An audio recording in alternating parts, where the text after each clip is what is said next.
కృపగలిగిన మాత్రం తండ్రి, మహోన్నతమైన మీ నామానికి వందనాలు చెల్లిస్తున్నాం తండ్రి. ప్రతి వారం ఈ గృహమునందు జరుగుతున్నటువంటి ఈ యొక్క ప్రార్థన కూడికలు మీ సేవకుల ద్వారా ఉన్నతమైనటువంటి మీ మాటలు మాకు అనుగ్రహిస్తున్న నీ కృపను బట్టి నీకు వందనాలు చెల్లిస్తున్నాం తండ్రి. మీరంటే భయము భక్తి కలిగి మీ వాక్యం పట్ల ఆసక్తి కలిగి చేరువచ్చిన మీ బిడ్డలందరి కొరకు ఏ మాటలైతే మీరు సిద్ధపరిచారు, ప్రతి ఒక్క మాటను నాయన వారికి అర్థమయ్యే రీతిలో చెప్పగలిగే ఆలోచన జ్ఞానాన్ని నాకు అనుగ్రహించి నీ ఆత్మచేత నన్ను నడిపించమని కోరుతూ ప్రభువైన యేసుక్రీస్తు వారి అతి శ్రేష్టమైన నామములో ఈ ప్రార్థన వేడుకొంచున్నాను తండ్రి. ప్రభువునందు ప్రియమైనటువంటి ఈరోజు ఒక ప్రాముఖ్యమైనటువంటి పాఠాన్ని మనం అందరూ కూడా నేర్చుకోబోతున్నాం. ప్రతి ఒక్కరి జీవితానికి అవసరమైన ప్రాముఖ్యమైనటువంటి పాఠం. అందరూ కూడా దయచేసి జాగ్రత్తగా చెప్పబడుతున్న ప్రతి ఒక్క మాట మీద మీ యొక్క దృష్టి నిలిపి దేవుని యొక్క వాక్యాన్ని కూడా మరి వినవలసిందిగా ప్రేమతో కోరుతున్నాను. ఈరోజు మనం నేర్చుకోబోతున్నటువంటి పాఠం మానవ పతనానికి హేతువైనటువంటి అబద్ధం. పాఠం పేరేంటి?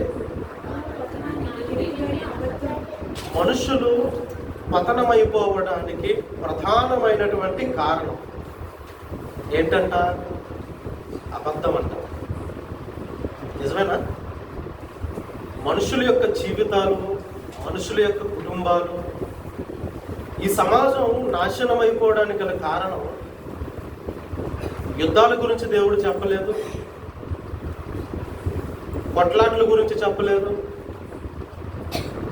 బాంబు దాడుల గురించి చెప్పలేదు, ఇంకా ఏ విధమైనటువంటి భయంకరమైనటువంటి మారణ హోమాల గురించి దేవుడు చెప్పలేదు. కానీ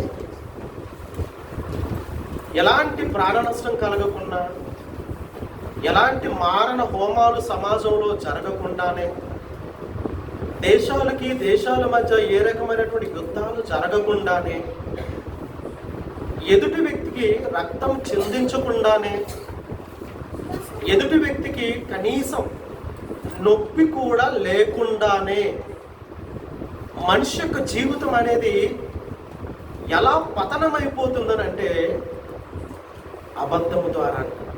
అవునా? అబద్ధానికి అంత బలం ఉందంటారా? మనం అంతా కూడా జాగ్రత్తగా ఆలోచించాలి. ఈరోజు అబద్ధానికి ఒక వ్యక్తిని నాశనం చేసేటంతటి శక్తి ఉందా? అదే పాఠం. మానవ పతనానికి అంటే మనిషి పతనమైపోవడానికి గల కారణం, హేతు అంటే కారణం ఏంటంట? అబద్ధం. అబద్ధం అనేసరికి మనం చాలా చిన్న చూపు చూస్తాం కదండి. చాలా సులువుగా అబద్ధాలు ఆడుతాం మనం. అరే ఎక్కడికి వెళ్ళేవారని అంటే ఎక్కడికి లేదు, ఇక పక్కన ఎక్కడికి వెళ్ళి ఇక్కడ వచ్చాను. అరే ఏంట్రా ఏం చేస్తున్నవారు అంటే ఏం చేయలేదని అంటాడు. పిల్లల విషయంలో ఎక్కువగా పిల్లలు అబద్ధాలు ఆడుతూ ఉంటారు. ఏంటి డ్యూటీ నుంచి ఆలస్యంగా వచ్చారంటే ఏమి లేదు, కొంచెం ఓటీ చేసుకుని వచ్చానంటారు. ఇంక వేరే పని ఏమైనా ఉండొచ్చు బహుశా. ఏమో ఎవరితో ఫోన్లో మాట్లాడుతున్నట్టు ఎవరు లేదు, ఫ్రెండ్స్తో మాట్లాడుతున్నట్టు అంటారు. అంటే మనిషి యొక్క జీవితంలో అబద్ధం అనేది చాలా పరిపాటిగా మారిపోయింది. తన జీవితంలో ఒక ప్రాముఖ్యమైనటువంటి విషయంగా అది మారిపోయింది. అంతేకాకుండా చాలా సులువుగా తీసిపడేస్తారు అబద్ధం. కానీ ప్రియులారా,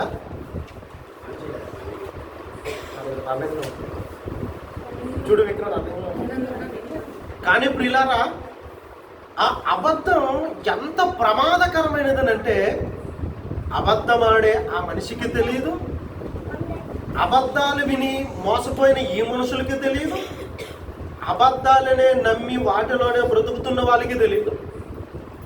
అబద్ధం అనంటే ఎంత భయంకరమైనదో. అప్పుడప్పుడు పెద్దలు అంటారు, 100 అబద్ధాలు ఆడైనా అంటే అబద్ధాలు ఆడి పెళ్లి చేసేయడమే. చివరికి వాళ్ళ జీవితాలు ఏమైపోతాయి, వాళ్ళ కుటుంబాలు ఏమైపోతాయి, వాళ్ళ దాంపత్య జీవితం ఏమైపోతాయి. ఆడది అబద్ధం ఆడితే ఏం చేయట?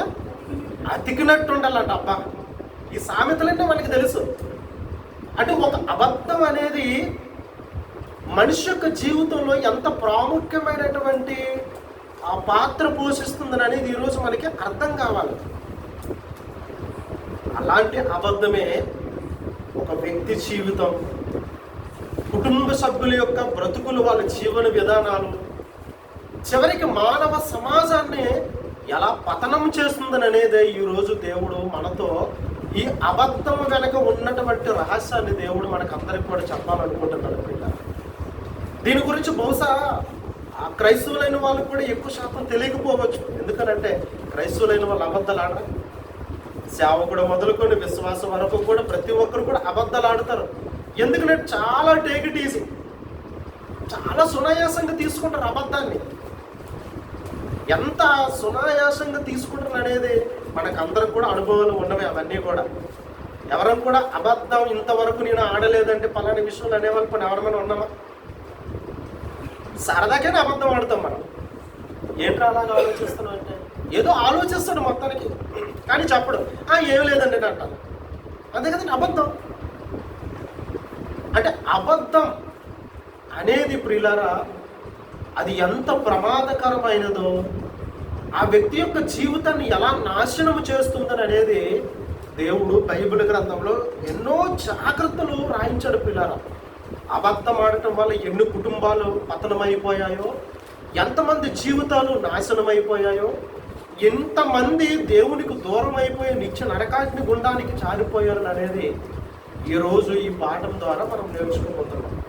ఎందుకంటే లోకస్తులైనటువంటి వాళ్ళు ఎవరు అబద్ధాలలో అసత్యంలో బ్రతుకుతున్నారు, వారి జీవితాలంతా కూడా అలాగే గడుపుతున్నారని అనుకుంటే వాళ్ళ సంగతి వేరే. కానీ యేసుక్రీస్తును రక్షకుడిగా స్వీకరించి బాప్తిస్మము తీసుకుని సత్య సంబంధులమని పిలువబడుతున్నటువంటి ఒక విశ్వాసి యొక్క జీవితంలో కూడా ఉండకూడనటువంటిది. ఇది చాలా చిన్న విషయంగా మనం భావిస్తాం, కానీ ఇది ఎంత పెద్ద ప్రమాదకరమైనది అంటుందో మనకి ఈరోజు మనకు అర్థం కావాలి కదా. ఈ అబద్ధాల గురించి దేవుడు మన పూర్వీకులైనటువంటి ఇశ్రాయేలీయులతో ఏమని చెప్పాడో ఒక హెచ్చరికలు ఒకసారి చూద్దాం ప్రియులారా. లేవియ కాండము 19వ అధ్యాయం, లేవియ కాండం 19వ అధ్యాయం 11-12 వచనాలు చూడండి ప్రియులారా. లేవియ కాండం 19వ అధ్యాయం 11వ వచనం 12వ వచనం. నేను మీ దేవుడైన యెహోవాను. నేను ఎవరి దేవుడును? మీ దేవుడును. మీ దేవుడునే. నేను ఎవరి దేవుడినా కాదు. నన్ను దేవుడిగా అంగీకరించినటువంటి నా ప్రజలుగా ఉన్నారు కదా మీరు. మీకే నేను దేవుడును. మీకు జన్మనిచ్చిన వాడు నేనే, మీ బ్రతుకునిచ్చిన వాడు నేనే, మీ బ్రతుకు కాలంలో సమస్త ఈవులను కూడా మీకు అనుగ్రహించిన వాడును నేనే, మీ సంరక్షకుడును నేనే, మీకు భద్రతనిచ్చిన వాడును కూడా నేనే. అంతేకాదు మీకు పరలోకం అని పిలువబడుతున్న నిత్య జీవాన్ని ఇచ్చినటువంటి మీ దేవుడును నేనే. మీరు నా పిల్లలైతే, దేవుడిగా నన్ను మీరు భావిస్తే, మీ దేవుడునైనటువంటి నేను మీతో ఏమని చెబుతున్నానంటే, మీ దేవుడైన నేను మీ దేవుడైన యెహోవాను. నేను మీ దేవుడైన యెహోవాను. నేను మీ దేవుడునే, మీరు నా పిల్లలు, నా సంబంధులు అని ఇశ్రాయేలుతో దేవుడు చెప్పాడు. ఇశ్రాయేలీలు ఎవరు? దేవుని సంబంధులు, దేవుని ప్రజలు, దేవుని పిల్లలు, ఆయన విడిపించినటువంటి వారు. మరి దేవుడు ఎవరు? ఇశ్రాయేలీలు ఆయన ఆరాధ్య దైవంగా పిలువబడుతున్నటువంటి యెహోవా. ఆయన సమస్తాన్ని కూడా తమకి ఇచ్చిన వాడనని, ఐగుప్తు బానిసత్వం నుంచి విడిపించిన వాడనని, పూజింపదగిన వాడనని, ఆరాధనకు యోగ్యుడినని తమ దేవుడిగా యెహోవాని భావించిన వాళ్ళు ఇశ్రాయేలీలు. అలాంటి వాళ్ళతో ఆయన చెబుతూ, నేను మీ దేవుడైనటువంటి యెహోవాను, కాబట్టి మీరు మొదటిగా దొంగిలింపకూడదు. మీరు ఏం చేయకూడదు? దొంగిలించకూడదు. ఎందుకు? నేను మీ దేవుడును. మీరు ఎవరి తాలూకా? దేవుని తాలూకా. అంటే నా తాలూకా, నా పిల్లలు మీరు. నేను ఎంత జెన్యున్గా ఉంటాను, ఎంత పర్ఫెక్ట్గా నేను ఉంటాను, ఒక దేవుడిగా, మీ తండ్రిగా, మీ దేవుడిగా ఎంత పరిశుద్ధుడిగా ఉంటాను, ఎంత నీతిమంతుడిగా ఉంటాను. మరి నా సంబంధులని చెప్పుకుంటున్నటువంటి ఇశ్రాయేలీలుగా ఉన్నటువంటి మరి మీరు నా అంతటి వారిగా, నా ఎంతటి గొప్పవారిగా మనం ఉండాలా లేదా? దేవుడు అదే కోరుకుంటున్నాడు ఇశ్రాయేలీలు. నేను మీ దేవుడైనటువంటి యెహోవాను. మొదటిగా మీరు ఏ విషయాన్ని కూడా, ఏది కూడా దొంగిలింపకూడదు. రెండోది వంకకూడదు. వంకడం ఏంటంటే తనకున్నటువంటి మరొక అర్థమే అబద్ధం. మరి ఏంట్రా బొంకుతున్నావు అని అంటారు. అప్పుడప్పుడు చూడండి, అంటే ఎక్కువ ఈ పల్లెటూరులో ఈ పరిభాషలో ఈ మాటలు, ఈ పదాలు మనకి వినబడుతూ ఉంటాయి. ఆడ ఎక్కువగా బొంకుతాడురా బాబు అని అంటారు. అంటే దాని అర్థం ఏంటి? లేని మాటలు చెప్పడం, అబద్ధం చెప్పడం. దాని గురించి దేవుడు చెబుతున్నాడు, మీరు బొంకకూడదు. అంతేకాకుండా ఒకరితో ఒకడు అబద్ధమాడకూడదు. దేవుడు ఖచ్చితంగా చెబుతున్నటువంటి మాట పిల్లలు. మనకి పాఠానికి సంబంధించిన కావలసిన విషయం ఏంటంటే మీరు బొంకకూడదు, మీరు ఒకరితో ఒకరు అబద్ధం ఆడకూడదు.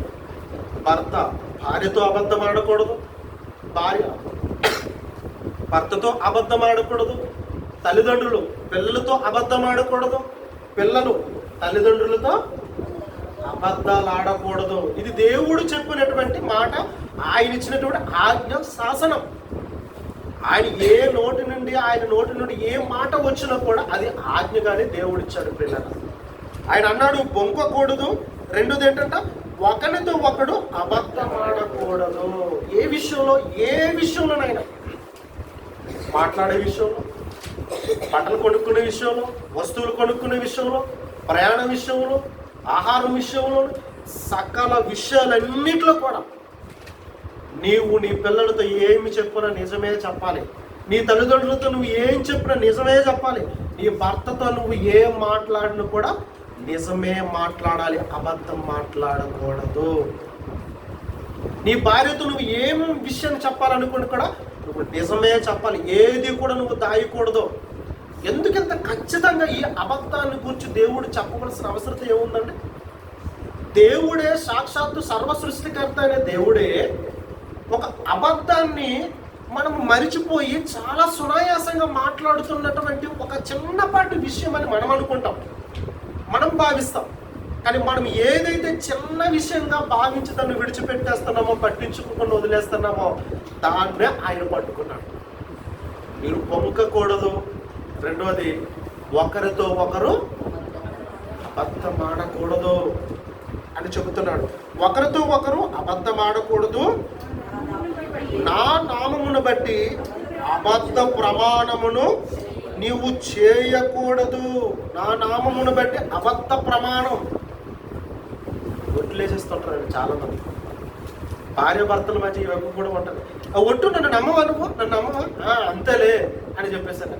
అంటే చెప్పేది చేసేది అబద్ధమైన కూడా అబద్ధాన్ని బలపరచడానికి ప్రమాణం చేసేస్తారు అనమాట, ఒట్టేసేస్తారు. ఇవి ఎక్కువ కూడా కుటుంబాల్లో ఉంటాయి ఈ విషయాలన్నీ కూడా. అప్పుడప్పుడు కోర్టులకు చూడండి, స్టేషన్లకు వెళ్ళేటప్పుడు చూడండి, పంచాయతీలకు వెళ్ళినప్పుడు చూడండి, జరిగినటువంటి నిజం అక్కడ వాళ్ళు అడుగుతారు, మీరు నిజమే చెప్పండి అమ్మా, చక్కని తీర్పు తీరుస్తామన్నా కూడా యువతల వాళ్ళు ఏం చేస్తారు? తమ వారిని కాపాడుకోవడానికో, తమ పంతాన్ని నెగ్గించుకోవడానికో, తమ్ముడు తాము గొప్పవారుగా కనపరుచుకోవడానికో అబద్ధాన్ని నిజముగా సాక్ష్యంగా పలుకుతున్నటువంటి రోజులండి ఈ రోజులు. ఏ కోర్టుకు వెళ్ళండి, అబద్ధానికి బలం ఎక్కువ. స్టేషన్కి వెళ్ళండి, అబద్ధానికి బలం ఎక్కువ. పంచాయతీకి వెళ్ళండి, అబద్ధానికి బలం ఎక్కువ.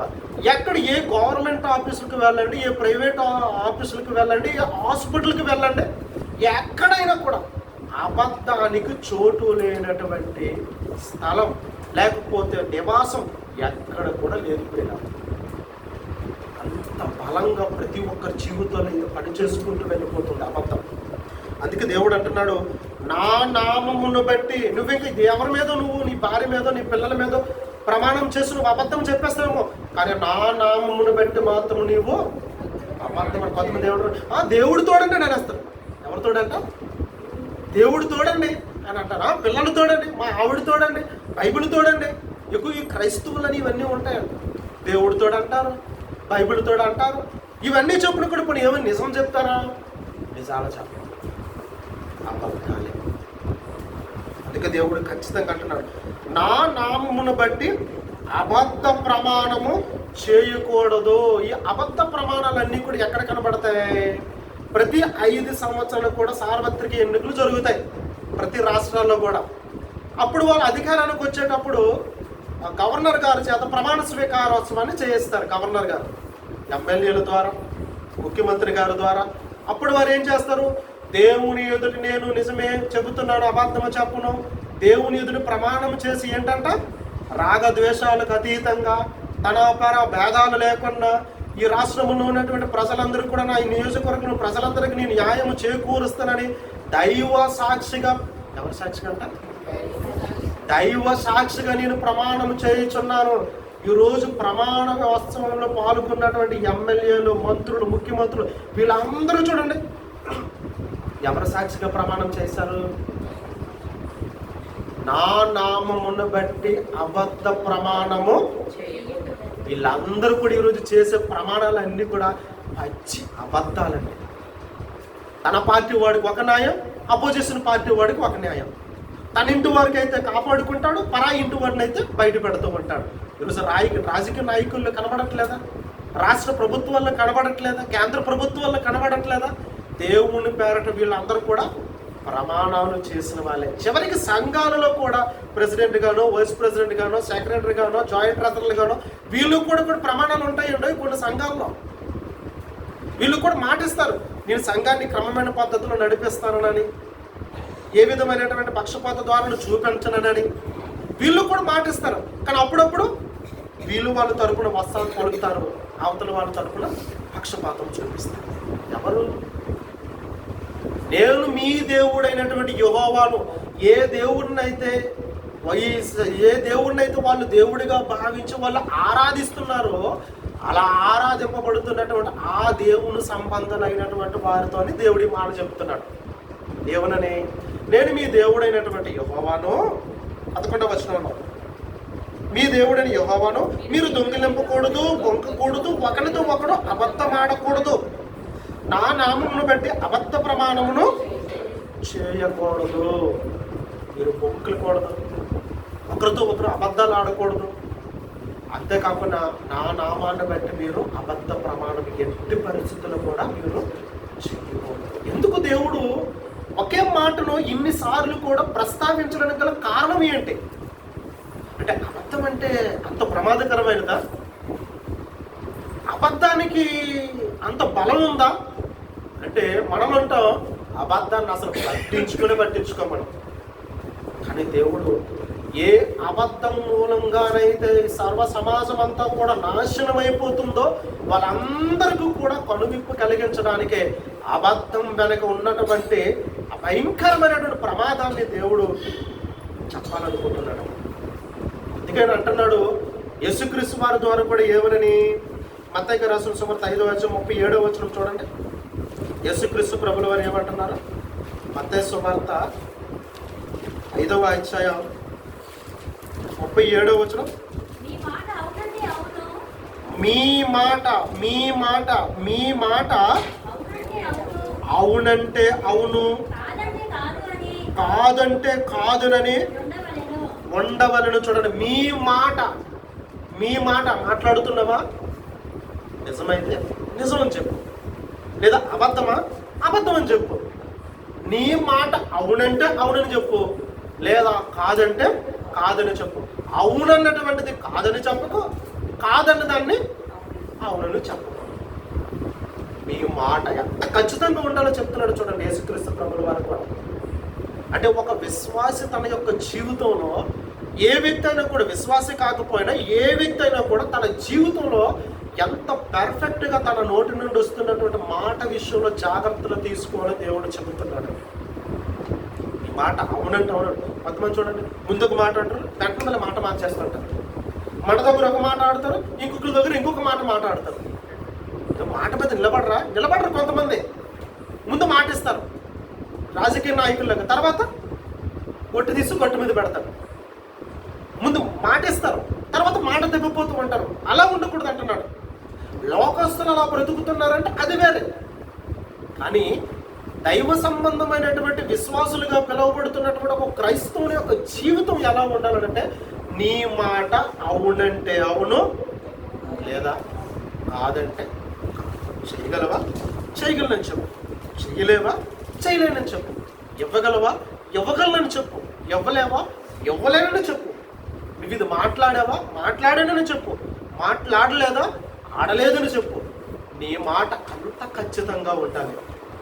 ఎవరో ఏదో అనుకుంటారనో, ఎవరో మనల్ని తప్పుగా భావిస్తారనో మనం ఎప్పుడు కూడా మన మాటని ఎట్టి పరిస్థితులు కూడా మన ప్రాణము పోయినా కూడా మార్చకూడదు పిల్లరా. ఇది దేవుడికి ఉన్నటువంటి లక్షణం. ఆయన అబద్ధం ఆడేవాడు కాదు. ఆయన అవునని చెప్పి కాదని చెప్పేవాడు కాదు. ఆయన అని అంటాడు యోబు గ్రంథంలో. అలాంటి దేవుని పిల్లలుగా పిలువబడుతున్నటువంటి మనం, మన ప్రభువుని యేసుక్రీస్తు వారిని ధరించుకున్నామని చెప్పుకుంటున్నటువంటి ఒక విశ్వాసి తన జీవితంలో ఎంత ఖచ్చితమైనటువంటి జీవితాన్ని కలిగి ఉంటారో చెప్తున్నాడు. నీ మాట అవునంటే అవును, కాదంటే కాదు. అవునని ఒకవేళ నువ్వు కాదన్న మాట నువ్వు అవునన్నా, ఈ రెండు కూడా ఎవరి లక్షణమో తెలుసా? కింద చెప్తున్నాడు ఆయన. ఏమనని? దీనికి మించినది దుష్టుని నుండి పుట్టినదే. నువ్వు అవునని చెప్పి కాదని చెప్పావో, లేదా కాదన్న తర్వాత మరలా అవునని నువ్వు మాట మార్చావో, ఎవరి సంబంధం అయిపోతావంట? అది దుష్టుడిలో నుంచి నీలోకి వచ్చింది, నీ నోటు ద్వారా బయటకు వచ్చింది. అంటే దుష్టుడికి, దెయ్యానికి నువ్వు అవకాశాన్ని ఇచ్చావు, అబద్ధం ఆడే అవకాశాన్ని. అది దుష్టుని యొక్క లక్షణం అది. కానీ దైవుని యొక్క లక్షణం, ఆయన అవునంటే అవునంటాడు, కాదంటే కాదంటాడు. ఆయన ఎంత ఖచ్చితమైనటువంటి వ్యక్తిగా లేదా శక్తిగా దేవుడిగా ఉన్నాడో, ఆయన పిల్లలు కూడా అంతే ఖచ్చితంగా ఉండాలి. ఉంటున్నారా పిల్లలు? చాలా జాగ్రత్తగా ఉండాలి. అబద్ధాలు ఆడే విషయంలో ఎక్కువగా మీరే అబద్ధాలు ఆడతారు, మాట మారుస్తూ ఉంటారు. జాగ్రత్త, మీతోనే దేవుడు చెప్తున్నాడు. మీ మాట అవునంటే అవును, కాదంటే కాదు. ఒకవేళ అబద్ధం ఆడారో అది ఎవరి నుంచి వచ్చిందంట? దుష్టుని నుండి వచ్చినదే. అది దుష్టుని నుండి వచ్చిందంట. అంటే పిల్లరా, ఈరోజు ఎవరెవరైతే ఏ చిన్నపాటి విషయంలోనైనా అబద్ధం ఆడుతున్నారో, అలా అబద్ధం ఆడినటువంటి ఈ అబద్ధాలన్నీ కూడా ఎవరి నుండి వీళ్ళ ద్వారా వస్తున్నట్టు? చెప్పండి, ఎవరి ద్వారా వస్తున్నట్టు? దుష్టుల నుండి మన ద్వారా ఈ అబద్ధాలు వస్తున్నాయి. అదేంటంటే, నేను సేవకుడిని కదా, సేవకుడు.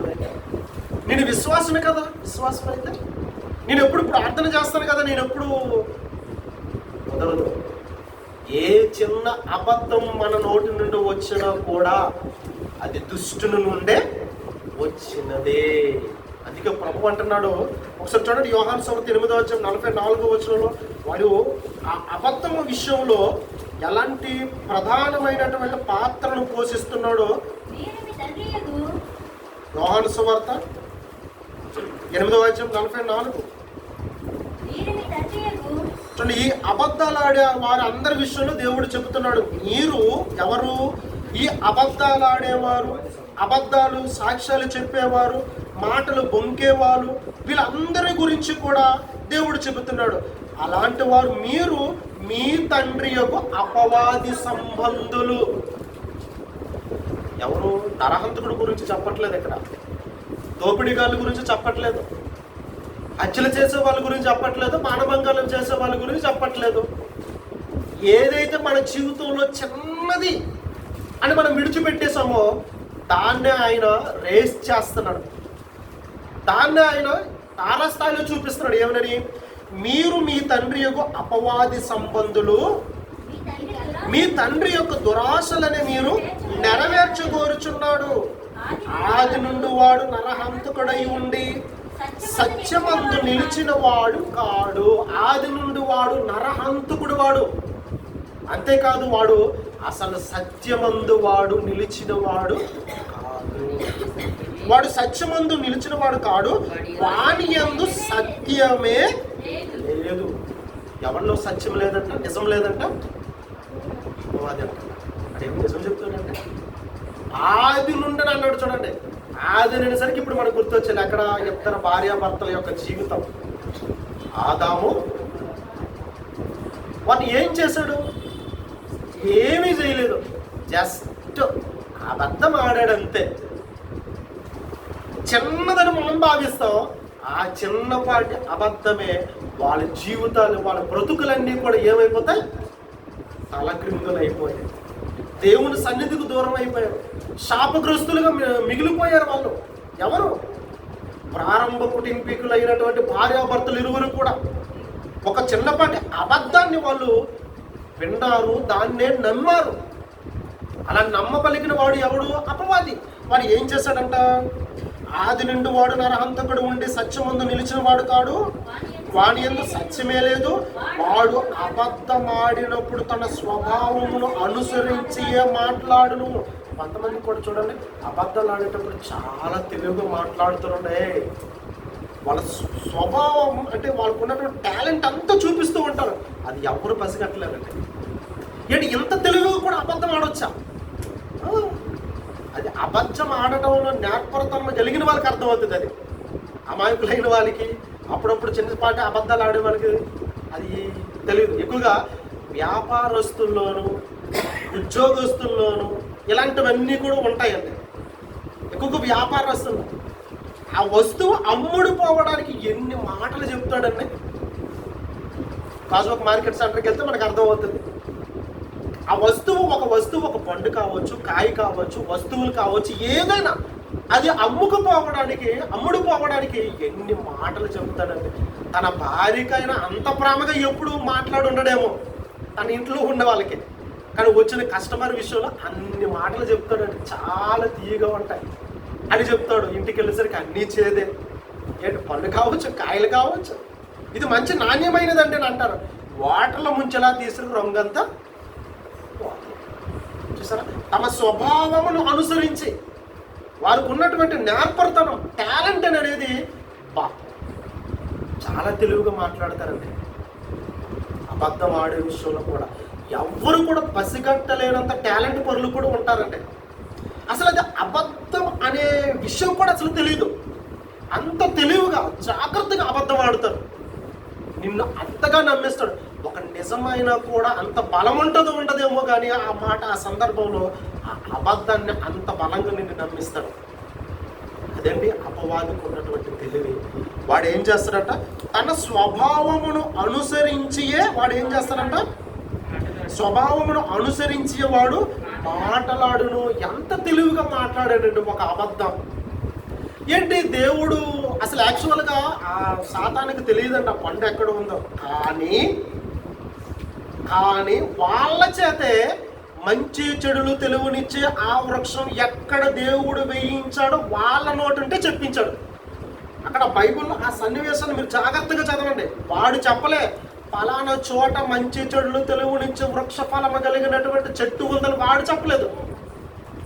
వాడు ఏమన్నాడు? ఇది నిజమా?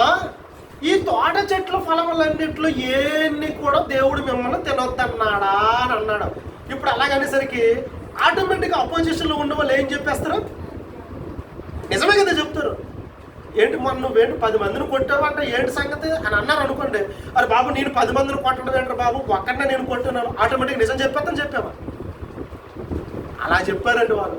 అంటే ఎదుటి వారి చేత ఇది ఎక్కువ పోలీస్ స్టేషన్లు కానీ కోర్టులు కానీ నిజం రాబట్టడానికి ఎత్తుకు పై ఎత్తులు అంటారు. దీన్ని వాడికి తెలియదు ఆ చెట్టు ఎక్కడ వేశాడో, ఆ పండు ఎక్కడ ఉందని అనేది. కానీ వీడేం చేశాడు? మొత్తానికి వీళ్ళ చేత నిజం చెప్పించాలని ఏంటి దేవుడు ఈ తోట చెట్ల ఫలములు అన్నిట్లో కూడా దేవుడిని తినొద్దని అన్నాడా? దేవుడు అలా చెప్పాడండి. అన్నీ తినండి అన్నాడు. కానీ తోట మధ్యలో ఉన్నటువంటి మంచి చెడులు తెలివినిచ్చు వృక్ష ఫలమును మాత్రం మీరు తినకూడదని అన్నాడు. ఇదప్పుడు ఆ మంచి చెడులు తెలివినిచ్చు వృక్ష ఫలం అది ఎక్కడ ఉందని అనేది, దాన్ని తింటే ఏమవుతుందని అనేది వాళ్ళ చేతనే ఈడుప్పుడు నిజం రాబట్టాలి. తినొద్దన్నాడు అని అనేసరికి ఇప్పుడు అడవులకు తొందరపాటు కదండి, నోరు త్వరగా జారేస్తారు. అప్పుడు ఏం చేసింది?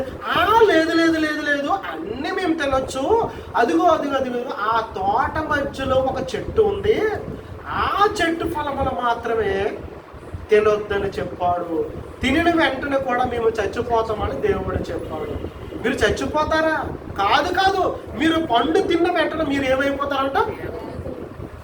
దేవతలు అయిపోతారంట. అప్పటి వరకు అలా తెయ్యలేదు కాదు కదా.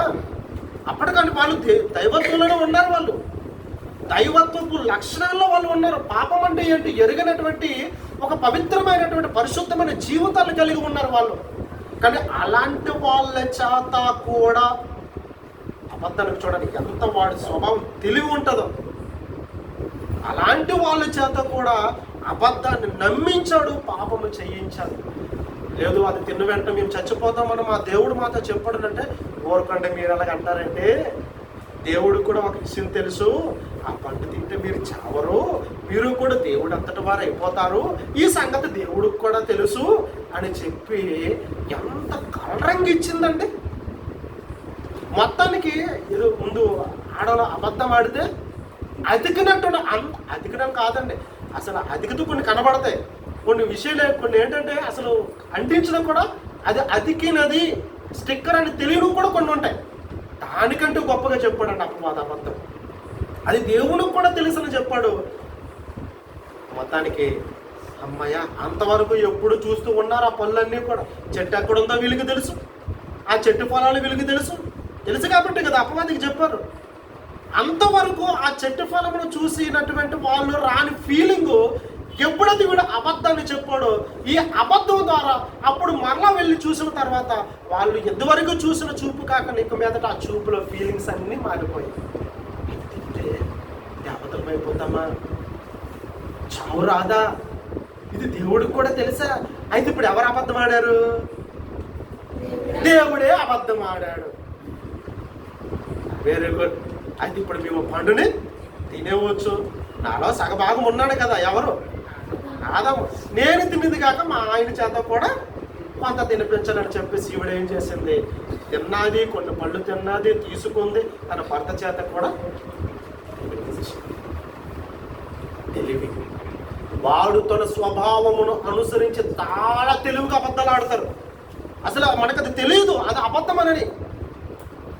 భార్యల విషయంలో భర్తలు కావచ్చు, భర్తల విషయంలో భార్యలు కావచ్చు, సంఘాల్లో కావచ్చు, ఎక్కడైనా కూడా ప్రియులారా అంత తెలివిగా అబద్ధాలు ఆడే వాళ్ళు ఉంటారండి. అందుకే దేవుడు అంటున్నాడు, వాడు తన స్వభావమును అనుసరించి మాట్లాడును, వాడు అబద్ధికుడును.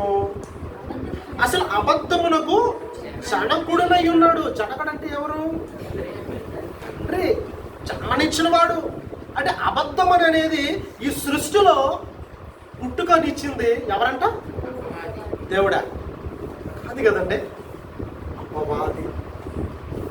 ఏదేను వనంలో హవ్వ ఆదాముల యొక్క జీవితాల్లో మొట్టమొదటిసారిగా అబద్ధాన్ని చెప్పాడు.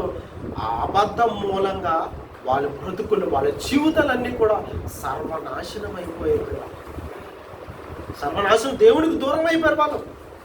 దేవునికి దూరం అయిపోయారు. దేవుని సన్నిధిలో నుంచి వాళ్ళందరూ కూడా గెంటి వేయబడ్డారు. ఆ రోజు ఉన్నటువంటి ప్రారంభ కుటుంబీకులు. అంటే అబద్ధం అనేది ప్రియులారా అది దుష్టుని నుండి పుట్టేది అన్న సంగతి మనకు అర్థమైతే, ఈరోజు మన జీవితంలో కూడా చిన్నపాటి విషయంలో కావచ్చు, పెద్ద విషయంలో కావచ్చు, అబద్ధాలు ఆడడానికి అలవాటు పడుతున్నటువంటి మన జీవితంలో కూడా అది ఎంత ప్రమాదకరమైనటువంటి స్థితిలోనికి మనకు నెట్టేస్తుందని అనేది మనం ఖచ్చితంగా తెలుసుకోవాలి. ఆ రోజు దేవుని పిల్లలని చెప్పుకుంటున్నటువంటి వారి విషయంలోనే ఏం జరిగింది? అబద్ధానికి వాళ్ళు చోటిచ్చారు, అబద్ధాన్ని విన్నారు, అబద్ధాన్ని నమ్మారు, అబద్ధాన్ని అనుసరించారు. చివరికి తగు ఫలం ఏం పొందుకున్నారు? వారు పతనాన్ని వాళ్ళు తెచ్చుకున్నారు. మానవ పతనానికి కారణం ఏంటి? మన పాట పేరు మానవ పతనానికి హేతువు, కారణమైనటువంటి ఒక అబద్ధం. ఒక అపవాది చెప్పినటువంటి అబద్ధాన్ని విని, ఈ అబద్ధాన్ని నమ్మి, ఈ అబద్ధాన్ని జరిగించినటువంటి ప్రారంభ కుటుంబం అనేది పతనం అయిపోయిందండి. వాళ్ళు పాపులుగా మారిపోయారండి, పరిశుద్ధ జీవితాన్ని కోల్పోయారండి, ఏదైనా తోటలో నుండి గెంటి వేయబడ్డారు వాళ్ళు.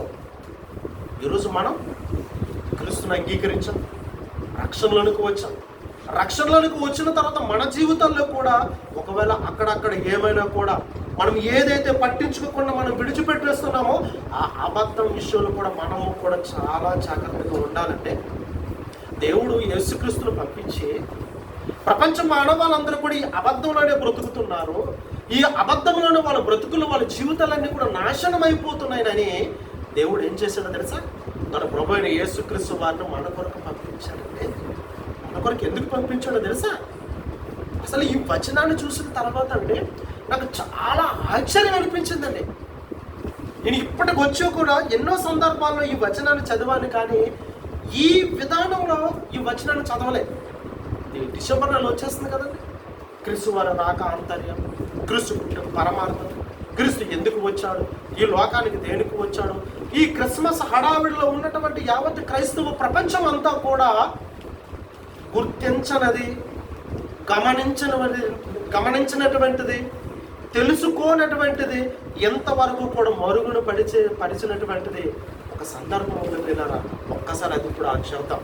అసలు యేసుక్రీస్తు ప్రభుల వారు ఈ లోకానికి ఎందుకు వచ్చారో, ఏ కారణం చేత వచ్చారో ప్రవక్త అయినటువంటి పెద్ద ప్రవక్తలు ఒకరైనటువంటి యెషయా ప్రవక్త ద్వారా ఆయన ఏమని చెప్పాడో చూడండి. ఒకసారి చూద్దాం.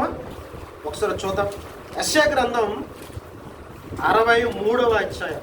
అందరూ కూడా బైబిల్ తీయండి పిల్లలు. యెషయా గ్రంథం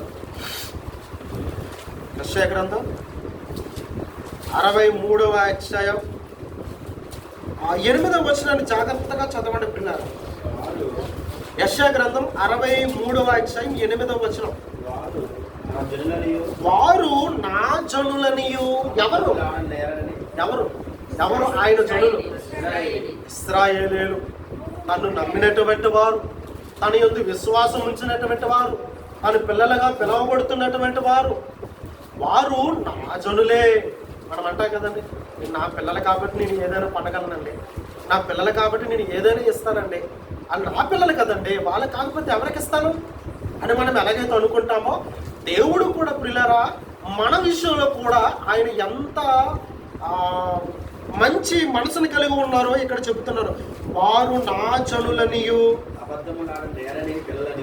వారు అబద్ధములాడనేరని పిల్లలనియు అనుకొని ఆయన వారికి రక్షకుడాయను. ఇది ఎవరిని కూర్చున్నటువంటి ప్రవచనం తెలుసా? ఈ గ్రంథం అంతా కూడా చదువుతూ ఉంటే యేసుక్రీస్తును కూర్చున్నటువంటి ప్రవచనాలలో ఒకటి. ఎంత నమ్మాడంటే దేవుడు మనల్ని. అసలు యేసుక్రీస్తుని ఈ లోకానికి పంపించి నీ కొరకు నా కొరకు బలిగా అర్పించడంలో ఎన్నో కారణాల్లో అతి ప్రాముఖ్యమైనటువంటి ప్రధానమైనటువంటి కారణం ఏంటో తెలుసా? ఎందుకు మనకు రక్షణ ఇచ్చాడని అనేది ఇక్కడ చెప్తున్నాడు. ఆయన ఎందుకు రక్షణ ఇచ్చాడు మనకి, ఎందుకు రక్షకుడు అయ్యాడు మనకి అని అంటే, మనల్ని నమ్మాడంటే వారు నా జనులనియు, వారు అబద్ధములాడనేరని పిల్లలనియు నేను అనుకున్నాను. నేను చూడండి ఎంత చక్కగా దేవుడు రాయించాడంట అన్నమాట. వారు నా జనులే. అసలు వాళ్ళండి అసలు అబద్ధాలు ఆడరండి. వాళ్ళు విశ్వాసులండి, వాళ్ళు రక్షణ పొందుకున్నారండి, వాళ్ళు సేవకులండి, వాళ్ళు సువార్థకులండి. వాళ్ళు అసలు ఎప్పుడు కూడా అబద్ధాలు ఆడరండి. వాళ్ళు ఏంటంటే చూడండి ఎంత చక్కగా మాటలు రాయించాడు. వారు నా జనులనియు, అబద్ధములాడనేరని పిల్లలనియు. అబ్బాయి అంత నమ్మాడండి దేవుడు మనం. వాళ్ళు అబద్ధం మాట్లాడారు. అప్పుడప్పుడు చూడండి మన పిల్లలు ఏమంటే మీ అబ్బాయి ఇలా బూతులు ఆడుతున్నాడు. మా అబ్బాయి బూతులు ఆడమా ఊరుకండి, మీకు ఏదో గిట్టగా చెప్తున్నారు చూసారా.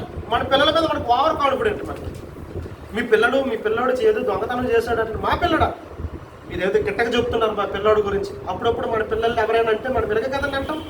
అసలు నా పిల్లలు అబద్ధాలు ఆడుతారా, ఎవరిని తిడతారా, ఎవరిని కొడతారా, మీ పిల్లలే ఏదో తప్పు చేసి ఉంటారని మనం అనుకుంటాం. దేవుడు కూడా ఎంత అమాయకుడిగా మాట్లాడుతున్నాడు.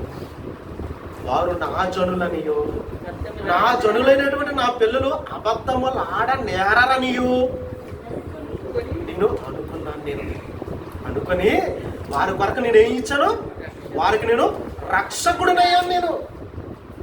వారి కొరకు నేను రక్షకుడిగా మారిపోయాను. వాళ్ళందరి కొరకు నా ప్రాణాన్ని ఇచ్చాను. వాళ్ళందరినీ కూడా నేను పాపములో నుంచి విడిపించడానికి నేను ప్రాణత్యాగం చేశాను అని చెప్పి ప్రవక్త ద్వారా దేవుడు చెబుతున్నారు. ఈరోజు ఆ రక్షణ పొందుకున్నాం. మనం రక్షణ పొందుకుని మన మీద ఆయనకు ఉన్నటువంటి నమ్మకం, అబద్ధములాడలేరని పిల్లలని మన మీద ఆయనకి నమ్మకం ఉంది. ఎవరి మీద? దేవుడిచ్చిన రక్షణ పొందుకున్నటువంటి, ఆ రక్షణ పొందుకున్నటువంటి ప్రతి ఒక్కరి మీద ఆయనకు ఉన్నటువంటి నమ్మకం అది. ఏ నమ్మకం? నా పిల్లలు అబద్ధం ఆడరు, క్రైస్తవులైన వాళ్ళు అబద్ధాలు ఆడరు, విశ్వాసులైన వాళ్ళు అబద్ధాలు ఆడరు అని ఆయన నమ్మాడు. కానీ ప్రియులారా, ఈరోజు ఉన్నటువంటి క్రైస్తవుల యొక్క జీవితాలు చూడండి. అబద్ధాలు ఆడట్లేదా? ఆడట్లేదా? కానీ దేవుడు ఎంత నమ్మాడే, ఎంత నమ్మాడు.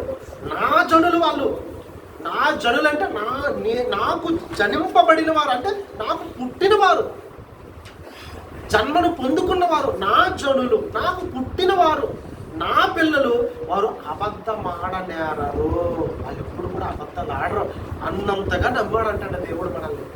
అలా నమ్మి మన కొరకు ఏమి ఇచ్చాడంట? రక్షణ ఇచ్చాడంట. మన కొరకు ఆయన రక్షణ ఇస్తే, ఆ రక్షణ పొందుకున్నటువంటి మనం అంతా కూడా, ఆ రోజు ఉన్నటువంటి యూదులకి వాళ్ళకి రక్షణ సున్నతి ద్వారా ఇస్తే, ఈ రోజు క్రైస్తవులైనటువంటి మనకి బాప్తిసం ద్వారా రక్షణ వచ్చింది. అవునా? ఆ రోజు ఉన్నటువంటి ఇశ్రాయేలీలకి రక్షణ సున్నతి ద్వారా వస్తే, ఈరోజు క్రైస్తవులైన మనకి బాప్తిసం ద్వారా రక్షణ వచ్చిందంట. అలా రక్షణ పొందుకున్నటువంటి ఆనాడు ఉన్నటువంటి ఇశ్రాయేలు కావచ్చు, ఈ రోజు ఉన్నటువంటి క్రైస్తవులు కావచ్చు, రెండు వర్గాలు కూడా దేవుడు నమ్మాడు. ఈ నమ్మైనటువంటి దేవుని విషయంలో వీళ్ళు ఎలా అపనమ్మకస్తులుగా మారిపోయారో ఒక సందర్భం ఇశ్రాయేలీయుల గురించి, ఒక సందర్భం క్రైస్తవుల గురించి కూడా దేవుడు రాయించాడు. ఇది అద్భుతం అంటే దేవుడు నమ్మాడు. వాళ్ళ నా జనులు, నా పిల్లలు, వాళ్ళు అసలు అబద్ధం ఆడరు, వాళ్ళకి నేను రక్షకుడిగా ఉంటానని నమ్మాడు ఆయన. కానీ మొదటిగా యూదులైనటువంటి వారిని నమ్మితే వాళ్ళు ఎలా మారిపోయారంట ఒకసారి చూద్దాం. ఇర్మియా గ్రంథం 9వ అధ్యాయం, ఇర్మియా గ్రంథం 9వ అధ్యాయం, ఇర్మియా గ్రంథము 9వ అధ్యాయము 4 నుంచి 9 వచనాలు ప్రియులారా. ఇర్మియా గ్రంథము 9వ అధ్యాయము 4 నుంచి,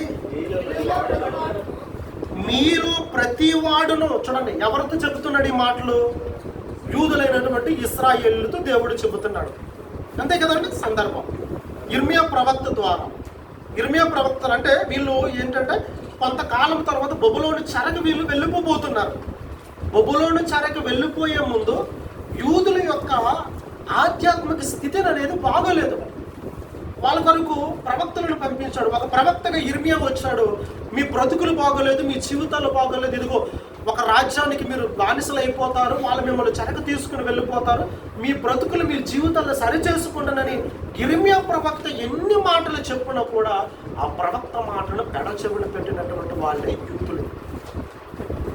బబులోను చెరకు వెళ్లే ముందు ఇర్మియా ప్రవచిస్తున్నాడు యూదులైనటువంటి వారందరి గురించి కూడా చెబుతూ ఏమంటున్నాడట? ఇర్మియా గ్రంథం 9వ అధ్యాయం 4వ వచనం నుంచి, మీలో ప్రతి వాడును తన పొరుగు వాని విషయమై జాగ్రత్తగా ఉండవలెను. ఎందుకని? కత్తులతో దాడులు చేస్తాడా? బాంబులు వేస్తాడనా? లేకపోతే హత్యలు చేస్తాడనా? లేకపోతే దోచుకుంటాడనా?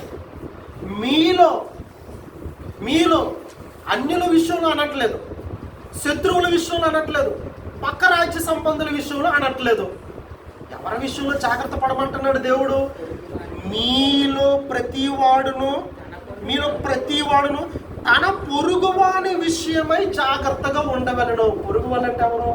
తోటి మనుషులే కదండి, తోటి సహోదరులే కదండి, తోటి వారే కదండి, తన రక్త సంబంధులే కదండి, తన స్వజాతీయులే కదండి పొరుగు వారనంటే, తోటి దేవుని పిల్లలే కదండి. మీలో అన్యుల గురించి చెప్పట్లేదు ఆయన, పక్కన శత్రురాజ్యం గురించి చెప్పట్లేదు ఆయన. మీలో ప్రతి వాడును తన పొరుగువాని విషయంలో జాగ్రత్తగా ఉండండి. అంటే తన పొరుగువాడైనటువంటి తన సహోదరుని కానీ, తన రక్త సంబంధులు కానీ, తన కుటుంబీకులను కానీ, తన బంధువర్గాలు కానీ, తన స్వజాతీయులు కానీ విషయంలో నువ్వు చాలా జాగ్రత్తగా ఉండాలని అంటున్నాడంటే ఏదో ప్రమాదము కొంచెం ఉందా లేదా? ఉంది అని చెబుతూ, మీరు ప్రతి వాడును తన పొరుగువాని విషయమై జాగ్రత్తగా ఉండవలెను, ఏ సహోదరునినైనను. అదేంటి అంతమాట? ఏ బ్రదర్ని నమ్మకూడదా? సహోదరుడు అంటే బ్రదర్స్ అంటాం కదండి. మీరు ఎవడు కూడా తన పొరుగువాడిని నమ్మొద్దు. ఏ సహోదరుని కూడా ఏమంటున్నాడు? నమ్మకూడదు. ఎందుకు అంటే ఆ రోజు దేవుని పిల్లలైనటువంటి యూదుల మధ్య ఎలాంటి భయంకరమైనటువంటి పరిస్థితులు ఉన్నాయి చూడండి. ఏంటంటే భయంకరమైన పరిస్థితులు, మీలో ప్రతి వాడును తన పొరుగువాని విషయమే జాగ్రత్తగా ఉండవలెను, ఏ సహోదరునైనను మీరు నమ్మకుడి, నిజముగా ప్రతి సహోదరుడును తంత్రగొట్టుడు అంటే ఇక్కడ మాటలు అక్కడ మాటలు ఇక్కడ, వాళ్ళకి వీళ్ళకి కయ్యలు పెట్టేసి, లేనిపోని పుల్లలు పెట్టేసి, ఇది పెట్టేసి అది పెట్టేసి కసిపిసి గందరగోళం చేసేవాళ్ళు తంత్రగొట్టుడు అని అంటారు. ఇది అప్పటి నుంచో ఉందా? అప్పటి నుంచి మన పూర్వీకులైనప్పుడు యూదుల్లో నుంచి ఉంది ఇది.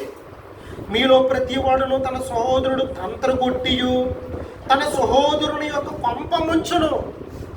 ఏం చేస్తారంటే, నా కొంప ముంచేశాడు బాబు అని అంటారు చూసారు అప్పుడప్పుడు. ఎవరినైతే నీవు నమ్ముతావో, ఏ సహోదరునైతే నువ్వు నమ్ముతావో, ఆ సహోదరుడు నీ కొంప కొల్లేరు చేసేస్తాడు. నీ కొంప ఏం చేస్తాడు? ముంచేస్తాడు అన్నాడు దేవుడు. అటు చూడండి, ఇది ఇశ్రాయేలు విషయంలో దేవుడు చెప్తున్నాడు. ఇది మనకు అప్పులేవదని అనకండి. అప్పుడే ఇంత భయంకరమైన పరిస్థితులు ఉన్నాయనంటే మరి ఇప్పుడు లేదండి, ఇప్పుడు కొంచెం మెరుగుపడ్డాయని అంటామా? ఇంకా భయంకరమైన పరిస్థితులకు వెళ్ళిపోయారు. ప్రతి సహోదరుడు కూడా తంత్రగొట్టియు ఇంకా తన సహోదరుణ్ణి కొంప ముంచును. ప్రతి పొరుగువాడును కొండెములు చెప్పుటికే తిరుగులాడును. కొండములు వాళ్ళ మీద వీళ్ళ మీద చెప్పుడు మాటలు, కెట్టగా చాడేళ్ళు ఉన్నవి లేనివి. అబ్బా ఎన్ని చెప్పుకో తిరుగుతారండి. అది అసలు అవునా కాదా అనవసరం. ఇదిగో తోక ఆ పొదచాట్లు కనిపించిందో లేదో, అదిగో పులి ఇప్పుడే అటు పారిపోయిందని అనే రకం ఈ రోజున సమాజం. అది ఏ తోకో తెలియదు, అది తొంట పిల్లదో తెలియదు, ఉడతదో తెలియదు, దేనిదో తెలియదు. ఆ పొదచాటున ఒక తోక కనిపించింది అంతే. ఇదిగో తోకనంటే దానికి ఇంత అల్లేసి కథ స్క్రీన్ పే దర్శకత్వం అంతా వీలే చేసేసి, అదిగోనండి ఇప్పుడు అటు నుంచి వెళ్ళిపోయిందండి పులి. సామెత విన్నారా? ఇదిగో తోక అంటే అదిగో పులి అని అంటారంట. అంటే ఆ తోక దేంతో తెలియదు, కానీ తోక కనిపించింది కదా, మొత్తానికి అది పులి నేనేస్తారు. ఈ రోజు ఉన్నటువంటి పరిస్థితులు కానివ్వండి, నాడు ఇశ్రాయేలు పరిస్థితులు కానివ్వండి, చూడండి ఏంటంట, మీలో ప్రతి వాడును తన పొరుగువాని విషయమై జాగ్రత్తగా ఉండవాలని, ఏ సహోదరునైన నమ్మకము, నిజముగా ప్రతి సహోదరుడు తంత్రగొట్టును, తన సహోదరుడు కొంపముంచును. ప్రతి పొరుగువాడును కొండములు చెప్పుటికే తిరుగులాడుచున్నాడు. సత్యమును పలుకక ప్రతి వాడును తన పొరుగువానిని వంచును. వంచన అంటే వంచడం అంటే మోసం చేసాడు. నన్ను వంచాడంటే అని అంటారు. ఇతను ప్రేమించుకున్న వాళ్ళు అంటే దాని అర్థం ఏంటంటే నమ్మక ద్రోహం, నమ్మించి ద్రోహం చేయడం. దానికి ఇంకొక పదం వంచడం అని కూడా అంటారు. ద్రోహం చేయడం. ప్రతివాడు కూడా ఏం చేస్తున్నాడంట, ప్రతివాడును తన పొరుగు వాడిని వంచును. ఏంటి, ఎంతమంది తన సహోదరుల విషయంలో, తన పొరుగు వాళ్ళ విషయంలో మోసపోయిన వాళ్ళు లేరు చెప్పండి? ఆ వంచనకు గురైన వాళ్ళు లేరు చెప్పండి? వంచును. అబద్ధములాడుట తన నాలుగుకు అభ్యాసము చేయుచున్నాడు. అక్కడ ట్రైనింగ్ తీసుకుంటున్నాడు అని చూడండి. ఇక్కడ చూడండి, సార్ ఇక్కడ ఉన్నారు కింద ఫ్లోర్లో. ఏ కోచింగ్ ఇస్తున్నారండి సార్? మీరు ఏ కోచింగ్ ఇస్తున్నారండి కింద? ఏం పేరు అంటే? రమేష్ సార్. సార్ మిమ్మల్ని కింద సెకండ్ ఫ్లోర్లో ఏ కోచింగ్ ఇస్తున్నారండి? స్పోకెన్ ఇంగ్లీషా? స్పోకెన్ ఇంగ్లీష్ ఉందా? ప్రజెంట్ లేదు కానీ బోర్డు ఉంది కదా. అంటే ఇంగ్లీష్ నేర్చుకోవడానికి తర్ఫీదుని ఇస్తున్నారు మీరు. ఎలా ఇంగ్లీష్ నేర్చుకోవాలి, ఎలా మాట్లాడాలి, అందులో స్కిల్స్ అవన్నీ కూడా మీరు నేర్పిస్తున్నారు. అలాగే ఇక్కడ చూడండి, అబద్ధం విషయంలో కూడా ట్రైనింగ్ ఇచ్చే వాళ్ళు కూడా ఉన్నారంట. దేవుడు చెప్తున్నాడు ఇక్కడ ఏమనని, అబద్ధములు ఆడుటకు తమ నాలుకకు అభ్యాసము చేసి ఉన్నారు. అభ్యాసములు అంటే ప్రాక్టీస్. దేనికి ప్రాక్టీస్ అంటే క్రికెట్ ప్రాక్టీస్ విన్నాం, టెన్నిస్ ప్రాక్టీస్ విన్నాం, ఫుట్బాల్ ప్రాక్టీస్లు విన్నాం. కానీ దేనికి ప్రాక్టీస్ చేస్తున్నారంటే వీళ్ళు ఎలా అబద్ధం ఆడాలి, ఏ అబద్ధం ఆడితే వాళ్ళు నమ్ముతారు, ఏ అబద్ధాన్ని వాళ్ళు చాలా మనం లోపరుచుకోవచ్చు. అబ్బా, ఎక్కడ నాటి యూదులలో ఉన్నటువంటి పరిస్థితి ఇది. ప్రతి వాడు కూడా తన నాలుకకు అభ్యాసం, దేని అభ్యాసం అంటే అబద్ధములాడుటకు తమ నాలుకలకు అభ్యాసం చేసి ఉన్నారు. ఎదుటి వారిని తప్పులు పట్టవాలని ప్రయాసపడుచున్నారు. నీవు బ్రతుకుతున్నవి, నీ నివాస స్థలం, నీ చుట్టూ ఉన్నటువంటి ఇల్లులు, నీ చుట్టూ ఉన్నటువంటి వీధులు, గ్రామాలు, నీ నివాస స్థలం కాపట్యము మధ్యనే ఉన్నది.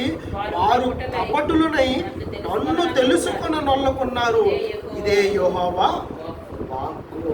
బాబోయ్, అయిపోయారంటే యూదులు.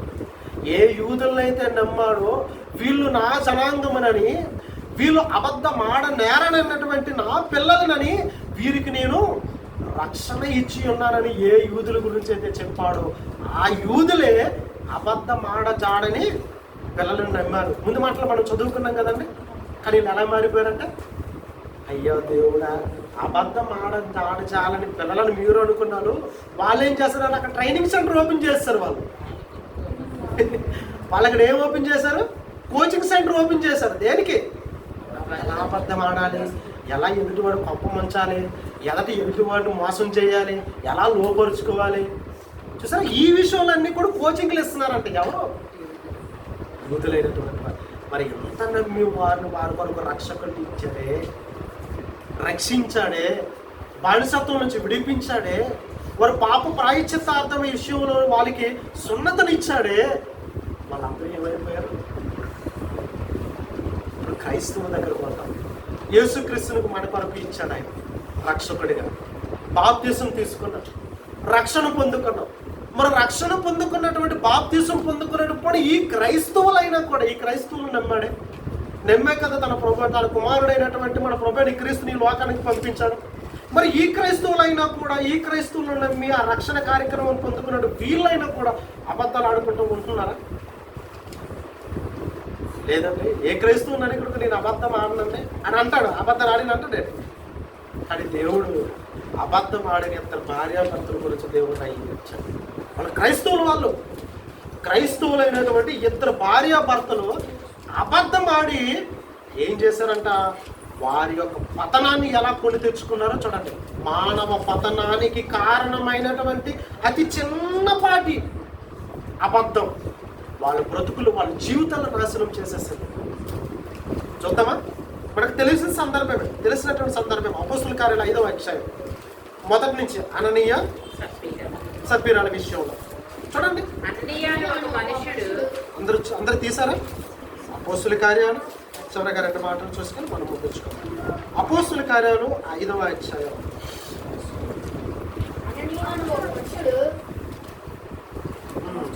చదవండి.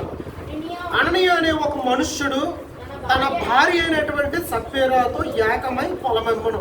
ఇదంతా కూడా ప్రారంభ సంఘం, ప్రారంభ విశ్వాసులు. వీళ్ళందరూ కూడా అపోస్తుల బోధలు విని రక్షణలోనికి వచ్చిన వాళ్ళు, విశ్వాసులుగా మారినటువంటి వాళ్ళు, పరిచర్య విషయమై తమ స్థిరాస్తులన్నీ కూడా అమ్మి అపోస్తుల పాదముల దగ్గరికి పెట్టినటువంటి వాళ్ళు. ఆ రోజు ప్రారంభ కాలంలో జరుగుతున్నటువంటి పరిస్థితులు ఇవి. ఆ పరిస్థితుల్లో అందరూ కూడా వారికి ఉన్నటువంటి చరాస్తులను, స్థిరాస్తులను అమ్మి అపోస్తులకి అప్పగిస్తున్నారంట. మీరు పరిచర్య చెయ్యండి, మీరు సువార్తను ప్రకటించండి, సువార్త కొరకు వీటన్నిటిని కూడా వినియోగించండి అని అందరూ కూడా తీసుకుని వస్తూ ఉంటే, ఈ భార్యాభర్తలైనటువంటి అననీయ సప్పీరా వీళ్ళు కూడా అందరి మాదిరిగానే వీళ్ళు కూడా ఏం చేశారంట, అక్కడ జరుగుతున్నటువంటి సందర్భం. అననీయ ఒక మనుష్యుడు తన భార్య అయినటువంటి సప్పీరాతో ఏకమై పొలం అమ్మారు. దేనికి పొలం అమ్మారు సందర్భాన్ని మీకు చెప్పాను. పొలం అమ్మాను భార్య ఎరుకనే, అంటే భార్యకు తెలిసేవాడు దానిలో దాని వెలలో కొంత దాచుకొని కొంత తెచ్చి అపోస్తుల పాదముల యొద్ద పెట్టాను. ఏం చేశాడంటండి? అతను ఏం చేశాడంట? భార్య ఎరుకనే వాడు దాని వెలలో కొంత దాచుకొని, అంటే పొలం అమ్మాడంట. ఎగ్జాంపుల్, 1,00,000 రూపాయలకు పొలం అమ్మాడు. 1,00,000 రూపాయలకు పొలం అమ్మి ఇప్పుడు అపోస్తుల దగ్గరికి ఎంత అమౌంట్ తీసుకుని వచ్చాడు? 50,000 తీసుకుని వచ్చాడు. 50,000 తీసుకుని వచ్చాడు అంటే పొలం అమ్మినటువంటి సంగతి భార్యాభర్తలు ఇద్దరు మాట్లాడుకున్నారా? ఎంతకు అమ్మారు? 1,00,000 రూపాయలు. ఇద్దరు మాట్లాడుకున్నారు, ఏమండి 1,00,000 రూపాయలకు మనం అమ్మాం కదండి, మరి ఇప్పుడు 1,00,000 రూపాయలు కూడా ఇచ్చిస్తే ఎలాగండి అని చెప్పేసి ఇద్దరు మాట్లాడుకుని 50,000 ఇంటి దగ్గర ఉంచుకున్నారు. భార్య సమ్మతం లేకుండా భర్త ఎవరు సాహసాలు చేయరు కదండి. కుటుంబాలు కానీ ఇంట్లో కానివ్వండి, భార్యకి తెలియకుండా ఏదైనా చేయాలంటే అసలు చాలా సవాళ్ళతో కూడుకున్న పనులేవి. ఇప్పుడు ఉన్నటువంటి పరిస్థితులు అలాంటివి. అందరూ అలాంటి వాళ్ళు కాదులంటే మంచి వాళ్ళు కూడా ఉంటారు. కానీ భార్య ఎరుకనే, అంటే భార్యతో సమ్మతం అయిపోయి ఇద్దరు కమిట్మెంట్ అయిపోయి కొంత 50,000 రూపాయలు ఇంట్లో పెట్టుకొని 50,000 తీసుకుని వచ్చాడంట. అపోస్తుల పాదం యొద్ద పెట్టాడంట. ఓకే, సందర్భాన్ని చదువుదాం.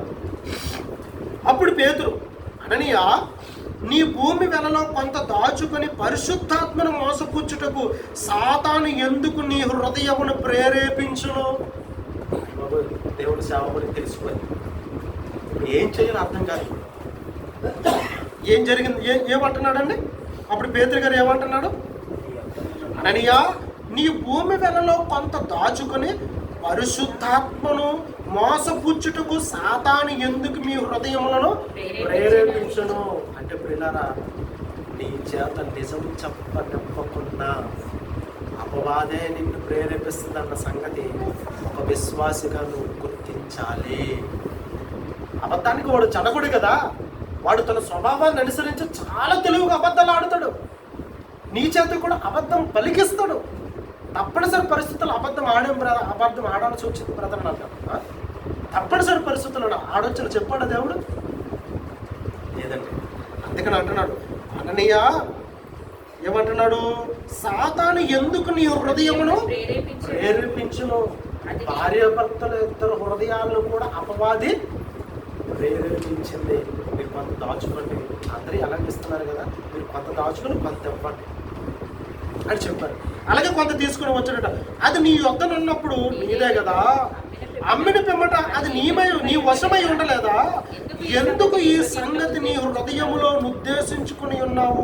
నీవు మనుష్యులతో కాదు దేవునితోనే అబద్ధమాడుతావని వానితో చెప్పాను. ఎవరితో అబద్ధం ఆడాడంట? యాక్చువల్గా ఇతను అబద్ధం చెప్తుంది ఎవరితో? సాటి మనిషితోనే కదా. మరి దేవునితో అంటాడంటే, దేవునితోనంటే అసలు దేవుడే అబద్ధం ఆడొద్దనని ఎన్ని శాసనాలు చేశాడు ఆయన. శాసనం ఎవరిది? దేవునిది. ఇప్పుడు దేవుని మాటను ధిక్కరించి నువ్వు అబద్ధం ఆడుతున్నావంటే మరి ఎవరితో నువ్వు చెప్తున్నట్టు? ఆ రోజు వాళ్ళందరూ కూడా పరిశుద్ధాత్మ పూర్ణులై సువార్త ప్రకటన కొరకు నియమింపబడినటువంటి వాళ్ళతో నువ్వు ఎన్ని చెప్పినా కూడా సాక్షాత్ అది దేవుని మాట, దేవుని మాటకి భిన్నంగా నువ్వు దేవునితోనే అబద్ధం ఆడుతున్నట్టు. నువ్వు మాట అవునంటే అవును, కాదంటే కాదు. దానికి మించినది ఎవరి నుంచి వచ్చిందంట? దుష్టుని నుండి వచ్చింది. ఇది కూడా వీళ్ళు దానికి మించింది దుష్టుని నుండి వచ్చింది. కాబట్టి ఏం చేశాడు? నీవు మనుషులతో కాదు దేవునితోనే అబద్ధం ఆడుతామని దానితో చెప్పాను. దేవుడితోనే అబద్ధం ఆడేసాను అంటే దేవుని సంబంధాలైనటువంటి పిల్లలు అబద్ధాలు ఆడొచ్చా? అబద్ధం చెప్పొచ్చా? అబద్ధానికి మన జీవితంలో చోటు ఉండొచ్చా? సరదాకు కూడా అబద్ధాలు ఆడుకుంటాను. సరదా ఏంటంటే అబద్ధాలు ఆడడం సరదా. సరదాకంటే నేను రాయితో కొట్టుకున్నానని అంటారు ఎవరైనా.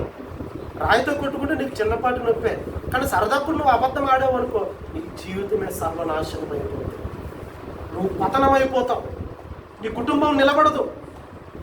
అది నీకు యోగక్షేమం కాదు. నీ బ్రతుకు బాగోదు. నీ జీవితం దేవుళ్ళలో అభివృద్ధి పొందదు. అది నీ యొక్క పతనానికి అది నాంది పలుకుతుంది అబద్ధం. చాలా చిన్న విషయంగా మనం టేక్ ఇట్ ఈజీగా తీసుకుంటామంటే అబద్ధం అని అంటే అమ్మో చాలా ప్రమాదకరమైనది. నీవు దేవునితోనే నీవు అబద్ధమాడితివి. అననీయ అది అననీయ ఈ మాటలు పేతురు గారు ఈ మాటలన్నీ కూడా చెబుతూ ఉంటే అతను వింటూనే ఉన్నాడంట. వినుచునే వెంటనే పడి ప్రాణము విడువగా మిగిలిన వాళ్ళందరూ కూడా ఏమొచ్చిందంట, చాలా భయం. అసలు ఎందుకు చనిపోయాడు అంటే విషయం చెప్పండి. అననీయ ఎందుకు చనిపోయాడు అంటే అబద్ధం ఆడితే చనిపోతారా? అబద్ధం ఆడితే చచ్చిపోతారా? మరి అదండి మనం బతికే ఉన్నాం. ఎన్ని అబద్ధాలు ఉంటుంది టైం. ప్రతిదానికి సమయము కలదు. ప్రసంగి 7:1 నుంచి ఉంటాయి కదా. ప్రతిదానికి సమయం. తినటానికి, త్రాగటానికి, కూర్చోడానికి, లేవటానికి, ప్రతి దానికి టైం ఉంటుంది. ఆ టైం రావాలి. ఆ టైం వచ్చింది అనుకోండి, మన టైం ముగిసిపోద్ది అనమాట. అననీయ టైం అప్పుడు వచ్చింది, టైం క్లోజ్ అయిపోయింది. కానీ మనం అబద్ధ విషయంలో చాలా జాగ్రత్తగా నువ్వు దేవుడితో అబద్ధం ఆడావు. నువ్వు ఏంటి ఇప్పుడు కొత్తలో కొంతైనా ఇచ్చాడు కదండి, పూర్తిగా దాచేయలేదు కదా అననీయ. ఇప్పుడు సగంలో సగమైనా ఇచ్చాడు. అలా కుదరదా? లేదు. నీ మాట అవునంటే అవును, కాదంటే కాదు. నువ్వు పూర్తిగా ఇవ్వకపో. అసలు తలనొప్పే లేదు. లేదండి ఇవ్వలేమండి అని ఎవరిని లాగేసుకుంటారా? లేదు కదా. అంతా ఇస్తానని మాట ఇచ్చిన తర్వాత తీరా నువ్వు ఇవ్వకుండా నువ్వు ఇంటికే అమ్మావు. చనిపోయాడంట, బాధ పెట్టేశారంట. ఈలోగా ఈ వార్త శ్రీమతి గారికి తెలియదు. ఇంకా మీ ఆయన చనిపోయిన వార్త ఎవరు? జీవిత భాగస్వామి ఉంది కదా, అబద్ధంలో కూడా భాగస్వామి. ఇప్పుడు ఈవిడ ఎంటర్ అయ్యిందంట. ఇంచుమించు 3 గంటల సేపటికి తన భార్య ఈ జరిగిన విషయం అంతా కూడా భార్య గారికి తెలియదంట. అంటే ఇన్ఫర్మేషన్ బయటికి లీక్ అవ్వలే. అప్పటికి ఈయన ఏం చేశారు? శవం ఎక్కడ లేదు, శవాన్ని తీసుకుని వెళ్ళిపోయి పాతి పెట్టేసి వీళ్ళు వచ్చేసారు. పాతి పెట్టేసి వచ్చేసినా కూడా భార్యకి మాత్రం సమాచారం ఇవ్వలేదంట. చూడండి, గుప్చప్పుగా ఉంచారు. మొత్తానికి ఎందుకు గుప్చప్పుగా ఉంచారు? కనీసం ఎవడైనా నిజం చెప్తే బ్రతుకుతాం ఏమిటండి అంటే అబ్బా అన్యోన్య దాంపత్య జీవితం అంటే వీళ్ళు చూసి నేర్చుకోలేమో. అబద్ధం ఆడే విషయం, భర్త అబద్ధం ఆడుతుంది, భార్య నిజం చెప్పకూడదు కదా. ఈవిడ కూడా ఏం చేసిందంటే ఇప్పుడు ఈవిడిని అడుగుతున్నాడు ఏమని. ఎరుగగా తన భార్య లోపలికి వచ్చాను. అప్పుడు పేతురు, అమ్మా మీ భూమి ఆ 50,000 రూపాయలకైనా మీ ఆయన తీసుకుని వచ్చాడమ్మా. 50,000 రూపాయలకైనా మీరు అమ్మారు, నాతో చెప్పమ్మా తల్లి అని చెప్పేసి పేతురు గారు అడిగారంట. అందుకు ఈవిడేం చెప్పాలి? ముందు ఇంటి దగ్గర డిస్కషన్ అయిపోయారు కదా. ఒక మాట అంటే మన నేను ఒక మాట అనకూడదు. ఎవరు ఎన్ని మాటలన్నా ఒకే మాట మీద ఇద్దరం ఉండాలి. పేతురు గారు అడిగినా, యోహాను గారు అడిగినా, నిన్ను అడిగినా కూడా అప్పుడప్పుడు చూడండి స్టేషన్కి వెళ్ళేటప్పుడు భార్యకి వేరేగా కౌన్సిలింగ్ అడుగుతుంటారు. అంటే హత్య విషయంలో ఇద్దరు పక్కన కూర్చొని అడగరండి. భార్య దగ్గర నుంచి ఎలాంటి నిజాలు రాబట్టాలో వాళ్ళకి తెలుసు. సపరేట్గా అడుగుతుంటారు స్టేషన్లో కూర్చోబెట్టి. భార్య మాటలకి భర్త మాటలకి పొంతన లేదు అనుకోండి, ఇద్దరిని మూసేస్తారు. అందుకే ఇంటి దగ్గర ప్రిపేర్ అయిపోతారు. ఇంటి దగ్గర దృశ్యం సినిమా చూసారా? చూసామని అంత స్పీడ్గా చెప్పారని. దృశ్యం వెంకటేష్ గారి సినిమా. అందులో అబ్బాయి అంత ప్రిపేర్డ్ ప్లాన్ అండి. తన పిల్లలు, తన భార్య, భర్త, ఒక హత్యను దాచే విషయంలో పక్క ప్రిపేర్డ్ ప్లాన్. నాకు అది గుర్తొచ్చిందండి వీళ్ళు సన్నివేశం చూడగానే. అలాగని చెప్పేసి మిమ్మల్ని సినిమా చూడొద్దాం, అదంతా కూడా అబద్ధం, అదంతా కూడా వద్దు. ఇదేంటి ఇంటి దగ్గర వీళ్ళు మాట్లాడుకున్నారు. పేదరి గారు అడిగితే నువ్వు ఒక మాట నేను ఒక మాట చెప్పొద్దు, వాళ్ళు విడివిడిగా పిలిచి మనం అడగచ్చు. ముందు నేనే వెళ్తాను, నన్ను అడుగుతాను ఆయన, తర్వాత నిన్ను పిలుస్తాడు. నిన్ను పిలిచినప్పుడు కూడా నిన్ను అడిగిన కూడా ఇదే మాట చెప్పు. ఎంత ప్లాన్ వేసుకున్నారండి భార్య భర్తలందరూ. ఇప్పుడు ఈవిడ వచ్చిందంట. ఈవిడ వచ్చిన తర్వాత ఏం జరిగిందంట? అప్పుడు పేతురు, ఆ భూమిని ఎంతకే అమ్మితరా నాతో చెప్పమని ఆమెను అడుగును. అందుకు ఆమె అవును ఎంతకే అని చెప్పను. అబ్బా, భర్త ఒకటే చెప్తే ఈవిడ ఒకటి చెప్పకూడదు కదా. మరి ఈవిడ నిజం చెప్పేసినప్పుడు పోయేదేమో. ఈవిడ కూడా అవునండి ఇంతకే అని చెప్పగా అందుకు పేతురు గారికి చాలా పాపం వచ్చిందంట. పాపం వచ్చి ప్రభు యొక్క ఆత్మను శోధించుటకు మీరు ఎందుకు ఏకీభవించరే అంటే భార్య భర్తల జీవితంలో ఇక్కడ మనకు పాయింట్ మనకు అర్థం కావాలి. భర్త తప్పటడుగులు వేసేటప్పుడు దాన్ని సరిచేయవలసిన బాధ్యత భార్య మీద ఉంది. భార్య తప్పటడుగులు వేస్తున్నప్పుడు, చెడు మార్గంకు వెళుతునేటప్పుడు, అబద్ధాలు ఆడుతునేటప్పుడు, దేవునికి భిన్నంగా బ్రతుకుతునేటప్పుడు దాన్ని సరిచేయవలసిన బాధ్యత భర్త మీద ఉంది. ఏ విషయంలోనైనా నీ భార్య విషయంలో ఎవరైనా పరాయి వ్యక్తి తప్పుగా మాట్లాడాడు అనుకోండి, భార్యగా నువ్వేం చేయాలి తెలుసా? అది నీ దగ్గర ఉంచుకొని దాని పరిష్కారం ఆలోచించాలి. నీ భర్తకి అవతల వ్యక్తి విషయంలో పాజిటివ్ ఉండొచ్చు, అది నువ్వు చెప్పడం వల్ల ఏమవుతుందో తెలుసా? గొడవ లేకుండా ఆటోమేటిక్గా నెగిటివ్ క్రియేట్ అవుతుంది. విషయం మీకు అర్థమైందో లేదో? భార్యలు తప్పు చేసే విషయంలో, సంఘ కార్యక్రమాల విషయంలోనైనా, దైవ సంబంధమైన విషయంలోనైనా భార్యలు తప్పు చేసేటప్పుడు దాన్ని సమర్థించే భర్తలుగా ఉండకూడదు. భర్తలు తప్పు చేసేటప్పుడు ఏ విషయంలోనైనా, అబద్ధాలు చెప్పే విషయంలో దాన్ని సమర్థించే భార్యలుగా ఉండకూడదు. చాలా ప్రమాదకరమైనదండి. అసలు నిర్భయంగా చెప్పండి, ఏమైపోతుంది చెప్పండి.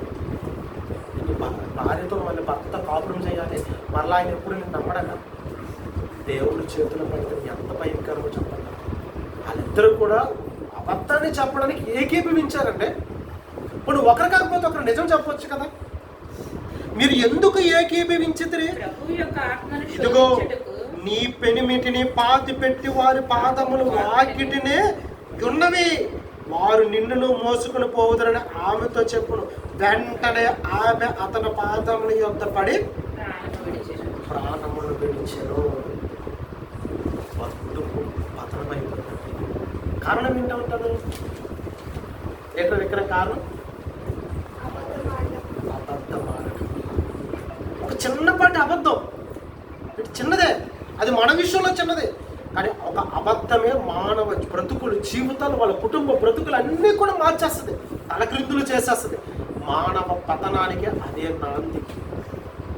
అబద్ధం అంటే చాలా భయంకరమైనదండి. మనల్ని దేవుడికి దూరం చేసేది అది, సఖ్యతను చెడగొట్టేది అది, ఐక్యతను చెడగొట్టేది అది, కుటుంబాలను విచ్ఛిన్నం చేసేది అది. ఏంటి చెప్పుడు మాటలు విని ఎంతమంది భార్యాభర్తల మధ్య అపనమ్మకాలు, అనుమానాలు త్రాగిచ్చి కుటుంబాలు, వాళ్ళ దాంపత్య జీవితాలు విడిపోయిన వాళ్ళు ఎంతమంది లేరు చెప్పండి. అక్కడ మాటలు ఇక్కడ మాటలు అక్కడ చెప్పి ఇద్దరు స్నేహితుల మధ్య సఖ్యతను చెడిపోయినటువంటి పరిస్థితులు ఎన్ని సందర్భాలు లేవు చెప్పండి. కుటుంబాల మధ్య, ఇరుగు పొరుగింటల మధ్య, గ్రామాల మధ్య, దేశాల మధ్య ఈ రకమైనటువంటి పరిస్థితులన్నీ కూడా ఏంటి? ఒక మాటే అబద్ధం. ఆది నుండి వాడు నరహంతకుడు, అబద్ధానికి వాడు జనకుడు. ఆడు ఈ అబద్ధాన్ని చిన్నదిగా వాడు తీసుకోలేదు వాడు, కానీ మనం ఏం చేసాం? ఇది చాలా చిన్నదండి, ఇది చాలా చిన్నదిగా మనం సునాయాసంగా మనం తీసుకున్నాం. అలా ఉండకూడదు పిల్లలు. చివరికి అటు ఇశ్రాయేలీయుల విషయంలో వాళ్ళలా అయిపోయారు, ఇటు క్రైస్తవులైనటువంటి వీళ్ళు ఎలా అయిపోయారు. చివరికండి సేవకులు కూడా ఇలాగే తయారయ్యారండి. మరి వీళ్ళ గురించి చెప్పాలి కదా, సేవకుల గురించి కూడా దేవుడు రాయించాడండి. దేవుడు రాయించదంటే ఏమి లేదు. చివరిగా ఆ మాట చూసుకుని మనం ముగించుకుందాం. సేవకులు ఎలా అబద్ధాలు చెబుతారో, ఆ అబద్ధాలు విన్న విశ్వాసుల జీవితాలు బ్రతుకులు ఏమైపోతున్నాయో, మానవ పతనానికి హేతువైన అబద్ధం అది ఎలా కారణమైపోయిందో చివరికి ఆ మాటలు చూసుకుని ముగించుకుందాం. ఇర్మియా గ్రంథం 14వ అధ్యాయం. ఇర్మియా గ్రంథం 14వ అధ్యాయం 14 నుంచి 16 వచనాలు చూడండి. ఇర్మియా గ్రంథం అందరూ తీశారమ్మా. ఇర్మియా గ్రంథం 14వ అధ్యాయం 14 నుంచి 16 వచనాలు. యెహోవా నాతో ఇట్లనెను, ప్రవక్తలు అంటే ఎవరండి?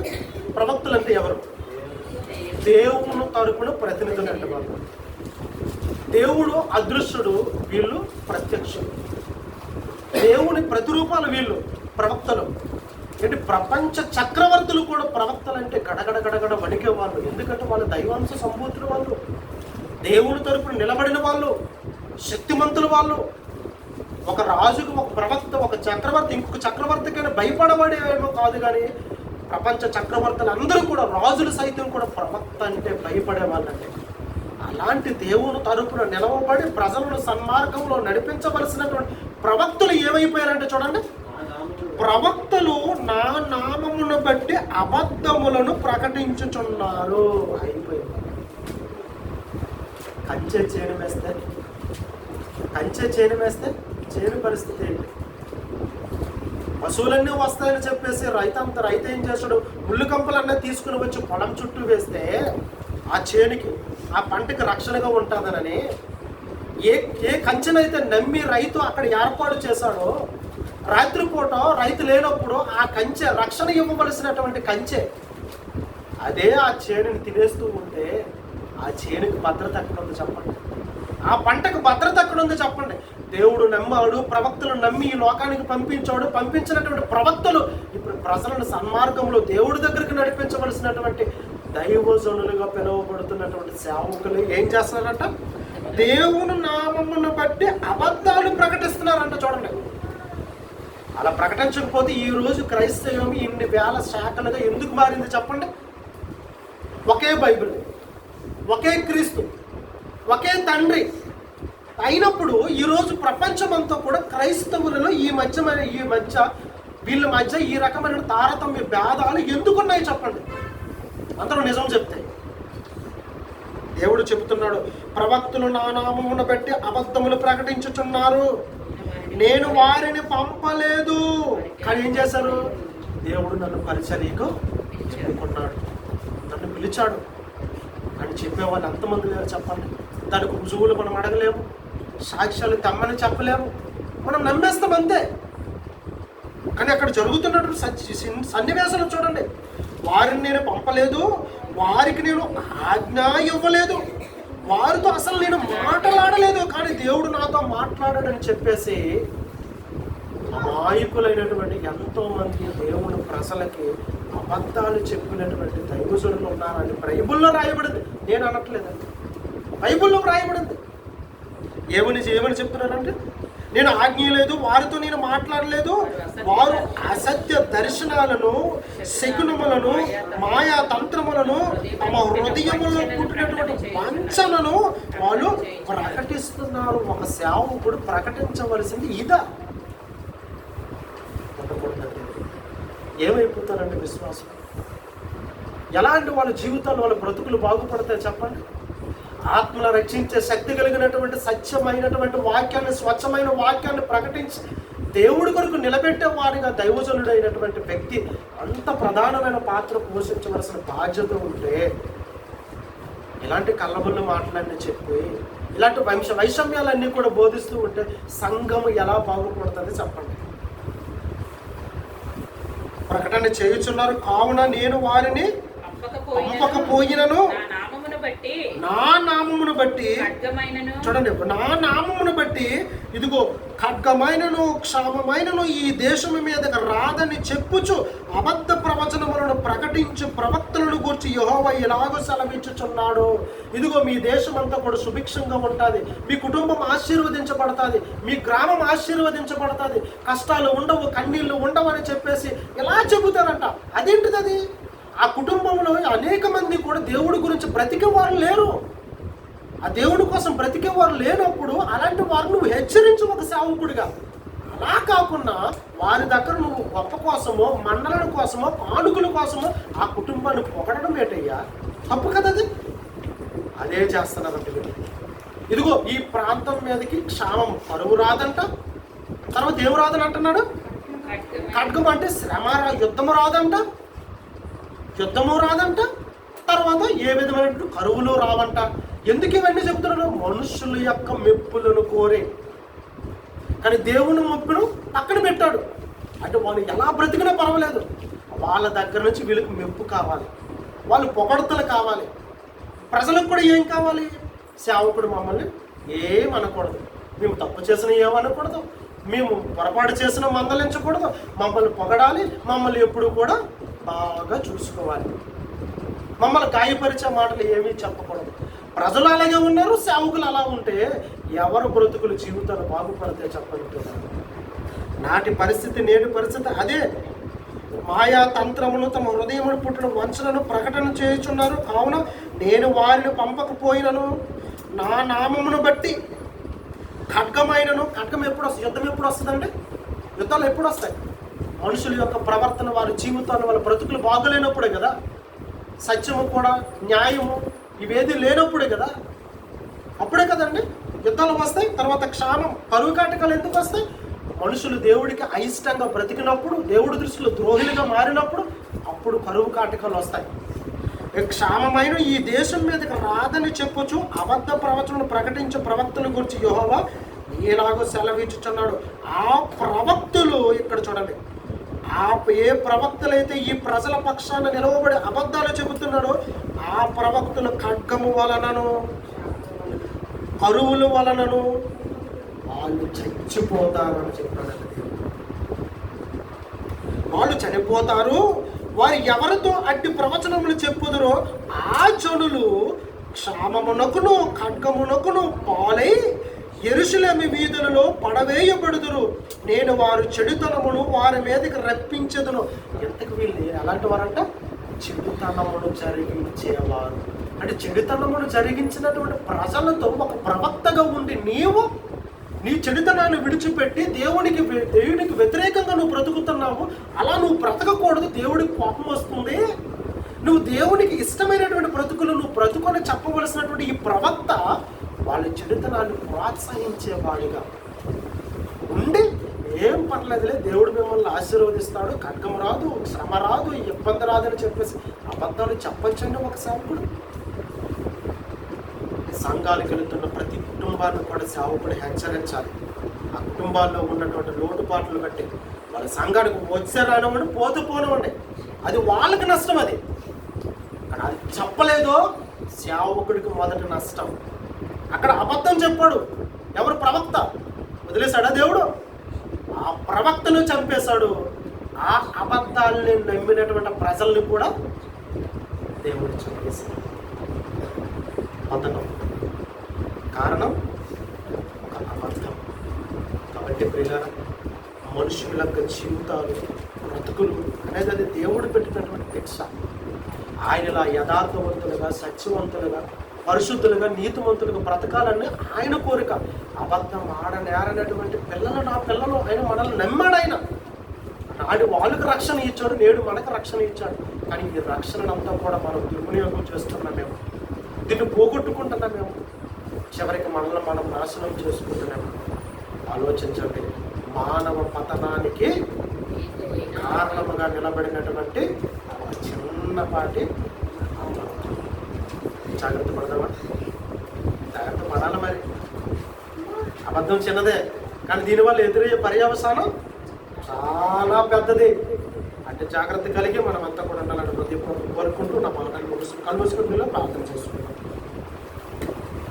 మహాపురుషుడా, కృప కలిగినటువంటి మాటలు వరకు నాయన, మా జీవితాల్లో ఏదైతే ఉండకూడదో అబద్ధం, అది ఒకవేళ ఉంటే మా బ్రతుకులు, మా జీవితాలు ఎలా నాశనం అయిపోతాయో చరిత్రలో జరిగినటువంటి ఎన్నో వాస్తవాలను మేము తెలుసుకున్నాం.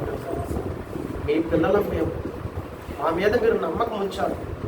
ప్రాణాలు పోయినా కూడా అబద్ధానికి మా జీవితంలో చోటివ్వక మీ పిల్లలుగా గర్వంగా చెప్పుకోగలిగిన యథార్థతను మాకు అనుగ్రహించండి. మీ పిల్లలు చెప్పుకున్న అర్హతను మాకు ప్రసాదించండి. ఈ పాఠం ద్వారా మా బ్రతుకుల్లో, మా జీవితాల్లో మార్పులు తీసుకుని రాగలుగుతాం. ఒక మంచి నిర్ణయాన్ని తీసుకునే అవకాశాన్ని మాకు అందరికీ అనుగ్రహించుకొని కోరుతుంది. ఇంత చక్కని కార్యక్రమాన్ని ఏర్పాటు చేయడానికి అవకాశం ఇచ్చినటువంటి నీ కుమార్తె విజయమ్మ గారు, తన భర్త, తన కుమారుడు, తన కుటుంబాన్ని మీరు దీవించండి, ఆశీర్వదించండి. కుటుంబంలో ఉన్నటువంటి సమస్యలను, లోటుపాట్లను నాయన సరిచేసి, సరళము చేసి ఈ కృపలో వారిని బలపరిచి స్థిరపరచండి. బిడ్డల గారు, తన భర్త, తన బిడ్డలను దీవించి ఆశీర్వదించండి. ఈ ప్రార్థన కూడికలో పాల్గొన్నటువంటి ప్రతి కుటుంబాన్ని కూడా మీరు దీవించి ఆశీర్వదించి మీరల భయభక్తులు కలిగిన జీవితాల్లో బ్రతికే అవకాశాన్ని ప్రసాదించండి. ప్రభువైన యేసుక్రీస్తు వారి శ్రేష్టమైన నామములో ఈ ప్రార్థన వేడుకొచ్చున్నాము తండ్రి.